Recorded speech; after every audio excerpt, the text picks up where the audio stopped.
हर पल आपके साथ। नमस्कार, हर पल न्यूज़ देख रहे हैं आप और मैं हूं आपके साथ मिर्ज़ा साहिल बेग। राजस्थान गुजरात की बुलेटिन की शुरुआत करेंगे, लेकिन एक नज़र हेडलाइंस पर। गुजरात में लगाई गई बूस्टर डोज। तीसरे टीकाकरण के दौरान सीएम भूपेंद्र पटेल रहे मौजूद। हेल्थ केयर कर्मी और 60 साल से ज़्यादा उम्र के लोगों को लगी प्रिकॉशन डोज। गुजरात में हुई रासायनिक खाद की कमी, खेती को लेकर परेशानी में किसानों ने सरकार से लगाई गुहार। रासायनिक खाद की कमी को लेकर किसानों ने किया प्रदर्शन।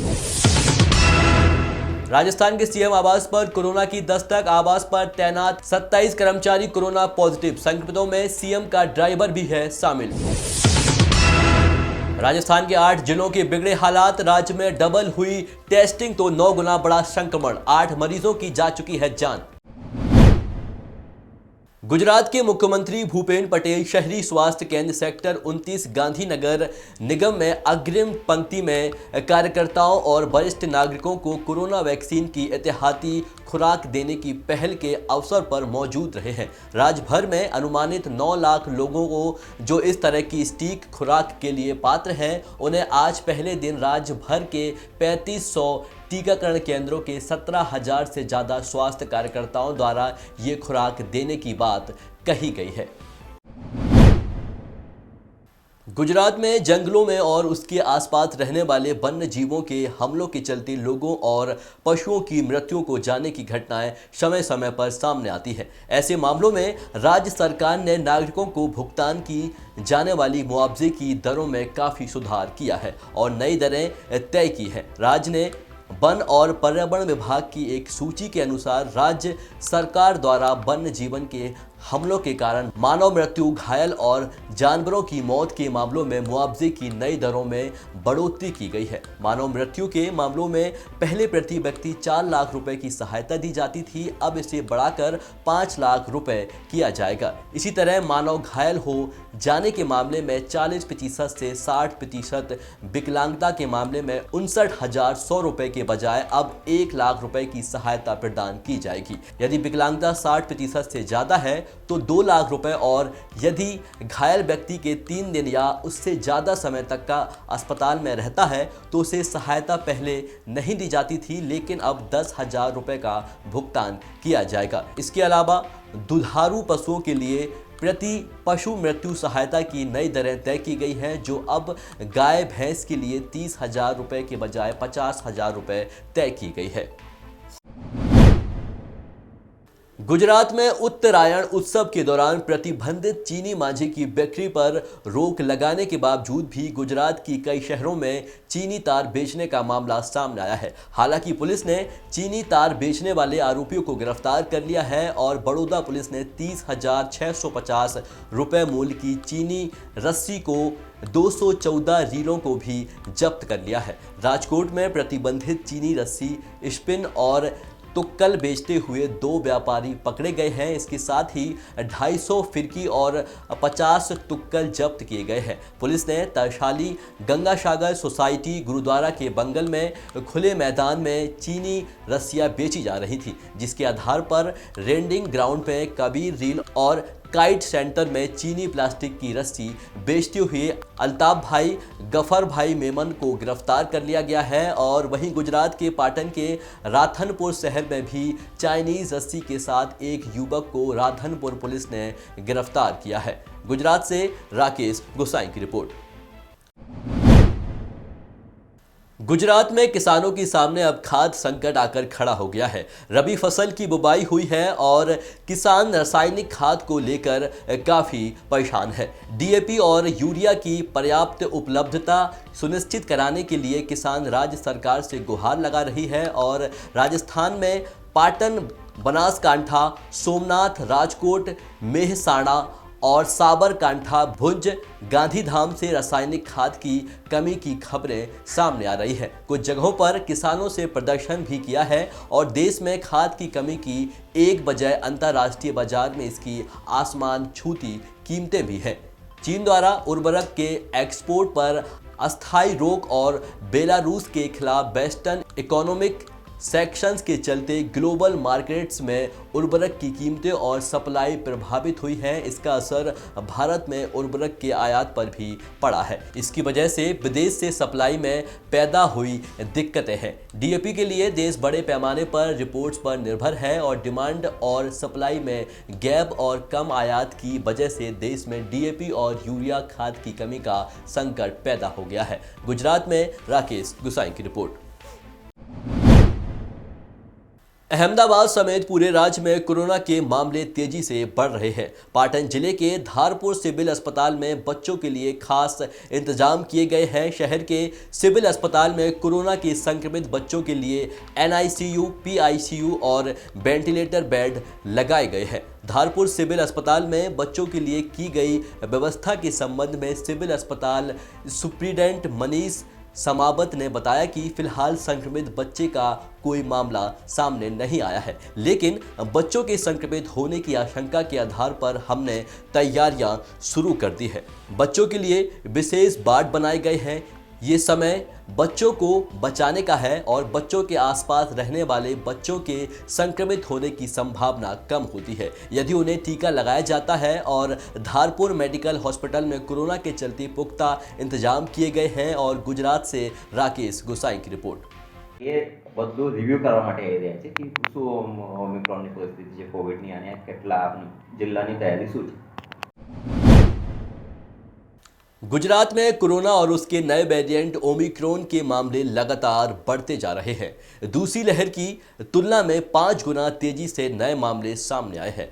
8 महीने बाद पहली बार गुजरात में 6000 से ज़्यादा केस सामने आए हैं। 24 घंटों में राज्य में 6275 नए मामले दर्ज किए गए हैं। अहमदाबाद में सबसे ज़्यादा 2519 मामले हैं, जबकि सूरत में 1859 मामले हैं, जबकि 1263 मरीजों को स्वस्थ होकर अस्पताल से छुट्टी मिल चुकी है। राज्य में लगातार दूसरे दिन कोरोना से एक भी मरीज की मौत नहीं हुई है। राज्य में 235 दिनों के बाद 6000 से अधिक मामले सामने आए हैं, जो 18 मई को 6447 मामले थे। राज्य में अब तक ओमिक्रॉन के 236 मामले सामने आ चुके हैं, जिनमें से 186 मरीजों को छुट्टी मिल चुकी है। गुजरात से राकेश गुसाई की रिपोर्ट।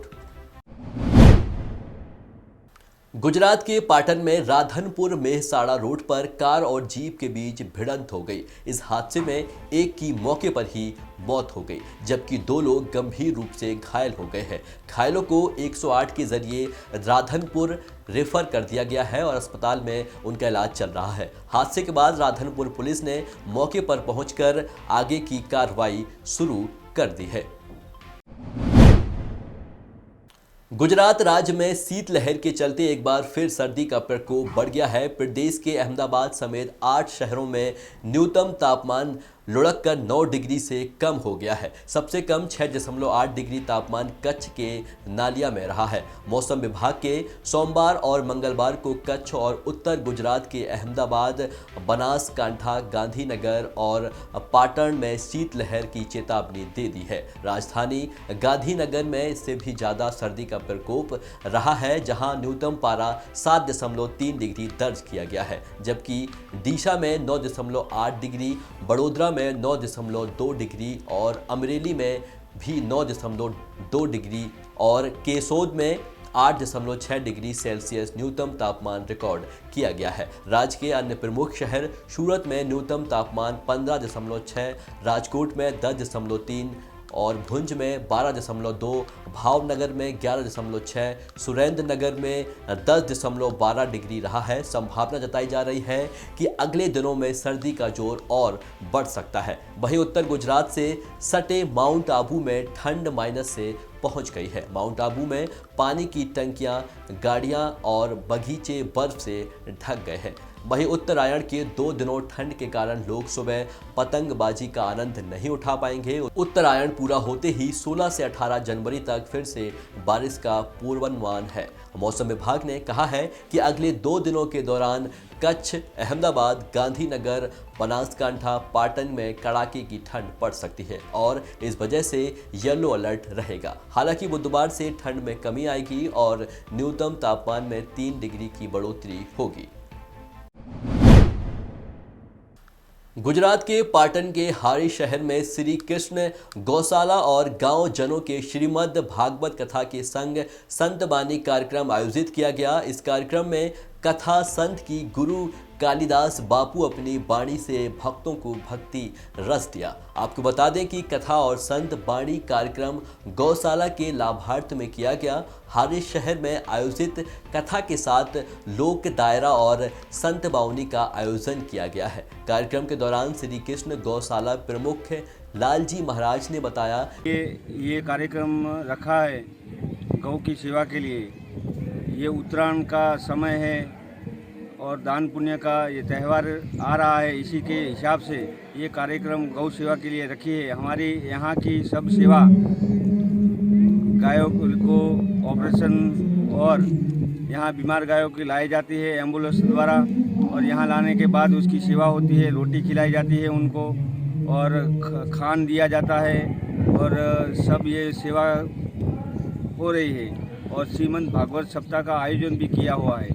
जो कोई भाइयों और बहनों को यहाँ सेवा करने का अचूक लाभ लेना है, वहीं हमारे श्री कृष्णराम गौशाला हारीज के अंदर आके लाभ ले सकता है। हम गौशाला हारीज से हम सारे गौ सेवक सभी से निवेदन करते हैं कि हमारे यहाँ पूरे ये विस्तार की सभी अकस्मात हुई बीमार और जो गाढ़ गंभीर बीमारी से पीड़ित है वो सभी गायों की सेवा यहाँ पर की जाती है। यही गौ माता और मूंगे पशुओं के लिए अस्पताल का भी आयोजन किया गया है। 7 दिन तक चलने वाला कार्यक्रम के दौरान दिग्गज राजकीय नेता, प्रशासन के अधिकारी, उद्योग से जुड़े व्यापारी, संतों और महंतों के अलावा बड़यार पंथक के लोग उपस्थित रहे। कोरोना के चलते मास्क और सोशल डिस्टेंसिंग का पालन करते हुए कार्यक्रम का प्रारंभ हुआ था। और गुजरात से प्रवीण योगी की रिपोर्ट।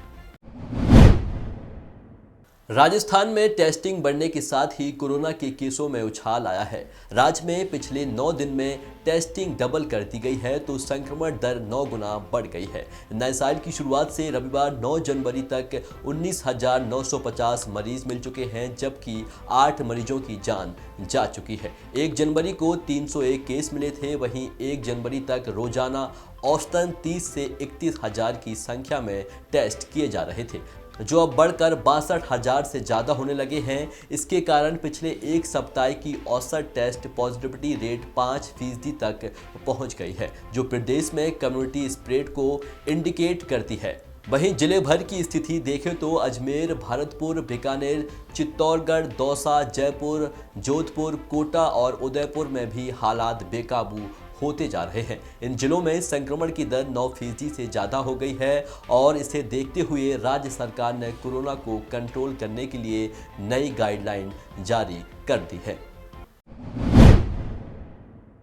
राजस्थान के मुख्यमंत्री अशोक गहलोत ने बढ़ते कोविड मामलों के मद्देनजर राज्य में वीकेंड कर्फ्यू लगाने का आदेश दिया है। राज्य में शनिवार रात 11 बजे से सोमवार सुबह 5 बजे तक वीकेंड कर्फ्यू रहेगा। सरकार ने कोरोना मामलों को देखते हुए नई गाइडलाइन जारी कर दी है। इसके तहत प्रदेश भर में 30 जनवरी तक सभी स्कूल बंद रहेंगे। गाइडलाइंस के अनुसार राज्य के कॉलेज, विश्वविद्यालय 50% क्षमता के साथ खुल सकेंगे और कोचिंग में 12वीं तक के शिक्षण कार्य गाइडलाइंस के मुताबिक हो सकेगा। इसके अलावा वैक्सीन जरूरी होगी और विवाह समारोह में केवल 100 लोगों की अनुमति होगी। अंतिम संस्कार में 20 लोग ही शामिल हो सकेंगे। रेस्टोरेंट 10 बजे तक ही खुल सकेंगे। इसके अलावा बाजार, मॉल रात 8 बजे तक खुले जाने की अनुमति होगी। वहीं सिनेमा हॉल, जिम, ऑडिटोरियम 50% क्षमता के साथ खुले जाएंगे। वहीं धार्मिक स्थल शाम 5 बजे तक खुलेंगे, मगर कोरोना गाइडलाइंस के साथ दर्शन होंगे। इसके अलावा रात 11 बजे से सुबह 5 बजे तक कर्फ्यू रहेगा। वहीं ग्रामीण इलाकों में संक्रमण दर बढ़ने पर कर्फ्यू लगेगा। राजस्थान में आज से कोविड की फ्री प्रिकॉशन डोज लगाई जा रही है। राजस्थान में प्रिकॉशन डोज लेने वालों की संख्या लगभग 24.15 लाख है। इनमें health workers 5.17 lakh, frontline workers 6.48 lakh और कई बीमारियों से ग्रसित 60 साल से ज़्यादा उम्र के लोगों की संख्या करीब 12.50 लाख है।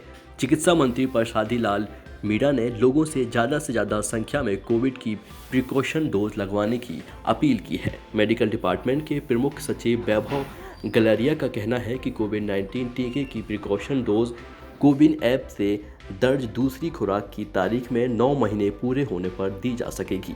उन्होंने ये भी बताया कि वैक्सीन लगवाने वाले व्यक्ति को पहली कोवैक्सीन या कोवैक्सीन जो भी वैक्सीन लगाई गई है उसी वैक्सीन का टीका प्रिकॉशन डोज के तौर पर लगाई गई। डोज लगने के बाद वैक्सीनेशन सर्टिफिकेट ऑटोमेटिक जनरेट हो जाएगा। राजस्थान में वैक्सीनेशन के प्रोजेक्ट डायरेक्टर रघुराम सिंह ने बताया कि प्रदेश में वैक्सीनेशन के लिए 6,500 से ज़्यादा सेंटर बनाए गए हैं, जहां दूसरे एज ग्रुप के साथ 60 प्लस के बुजुर्ग भी वैक्सीनेशन करवा सकते हैं। जयपुर में 296 सेंटर हैं, जिनमें जयपुर सेकेंड में 201 और जयपुर फर्स्ट में 96 सेंटर बनाए गए हैं। बेकाबू होते कोरोना संक्रमण को लेकर पाबंदियां का दौर बढ़ने लगा है। सरकार द्वारा शनिवार रात से सोमवार सुबह तक पूरी तरह बंदिशें लगा दी गई हैं। ऐसे में प्रसिद्ध मेहंदीपुर बालाजी ट्रस्ट ने भी मंदिर बंद रखने की घोषणा कर दी है। यह रविवार को मंदिर पूरी तरह से बंद रहेगा। हालांकि आरती व भोग पहले की तरह जारी रहेंगे, लेकिन श्रद्धालुओं को बालाजी महाराज के दर्शन नहीं कर सकेंगे। वहीं दर्शनों की टाइम में भी बदलाव किया गया है। बता दें कि अब प्रत्येक रविवार को मंदिर पूरी तरह बंद रहेगा। सोमवार से शनिवार तक मंदिर खुला रहेगा। इन 6 दिनों में सुबह की आरती 7 बजे शुरू होगी। इसके बाद 8 बजे से दर्शनार्थियों को मंदिर का प्रवेश दिया जाएगा। शाम को आरती के बाद 7 बजे मंदिर के पट बंद कर दिए जाएंगे। इसके साथ ही दोपहर को भोग लगने के दौरान पर्दा लगाने की प्रतिक्रिया भी पहले की तरह जारी रहेगी। पिछले दिनों सप्ताह भर तक हुई बारिश के बाद एक बार फिर से प्रदेश में कड़ाके की सर्दी ने अपना सितम दिखाना शुरू कर दिया है। बीते दिन प्रदेश के करीब सभी जिलों में मौसम में बदलाव हुआ है। बीती रात जहां प्रदेश के करीब सभी जिलों में रात के तापमान में 3 से 4 डिग्री तक का गिरावट दर्ज की गई है, वहीं आधा दर्जन जिलों में रात के तापमान में करीब 5 से 6 डिग्री तक गिरावट दर्ज की गई है। बीती रात सीकर और भीलवाड़ा में 4 डिग्री के साथ सबसे सर्द रात दर्ज की गई है। प्रदेश में बीते 48 घंटों से रात के तापमान में जबरदस्त गिरावट दर्ज की जा रही है। इस दौरान जहां रात के तापमान में करीब 6 से 7 डिग्री तक गिरावट दर्ज की जा चुकी है, वहीं बीती रात अधिकतर जिलों में रात के तापमान में करीब 3 से 4 डिग्री तक गिरावट दर्ज की गई है। मौसम विभाग के अनुसार राजस्थान में सक्रिय हुए दोनों पश्चिमी विक्षोभ का असर भी पूरी तरह से खत्म हो चुका है और प्रदेश में ज़्यादातर हिस्सों में मौसम शुष्क बना हुआ है, जिसके चलते अब प्रदेश में 13 जनवरी तक अधिकतर जिलों में मौसम विभाग ने येलो अलर्ट जारी किया है। इस दौरान प्रदेश के करीब 1 दर्जन जिलों में यहां घने कोहरे के साथ शीतलहर लोगों को जमकर परेशान करेगी। वहीं दिन और रात के तापमान में करीब 3 से 4 डिग्री तक और गिरावट होने की संभावना जताई जा रही है। राजस्थान के माउंट आबू में पड़ रही कड़ाके की ठंड के चलते मैदानी क्षेत्रों में ओस की बड़ी बूंदें जमकर बरस रही हैं और सोमवार सुबह 1 डिग्री की गिरावट के साथ तापमान -3 डिग्री सेल्सियस पहुंच गया है। इसी सीजन में जनवरी महीने में अब तक न्यूनतम तापमान है और रविवार को न्यूनतम तापमान -2 डिग्री सेल्सियस और अधिकतम तापमान 19 डिग्री सेल्सियस था। बता दें कि माउंट आबू में इससे पहले 18 दिसंबर को तापमान -3 डिग्री तक पहुंचा था। 29 दिन के बाद एक बार फिर से जनवरी में पारा -3 के पार पहुंच गया है और रविवार सुबह से ही शहर में शीतलहर के चलने के आम जनजीवन काफ़ी प्रभावित हुआ है। कड़ाके की सर्दी के चलते दोपहर में धूप खिलने के बावजूद भी लोगों को राहत नहीं मिल पा रही है। यहाँ की सुबह बर्फ और कोहरे के साथ हो रही है। सुबह कड़ाके की सर्दी से लोग दिन चढ़ने तक घरों में ही रहते हैं। अभी के बुलेटिन में बस इतना ही। देखते रहिए हर्पल न्यूज़। नमस्कार।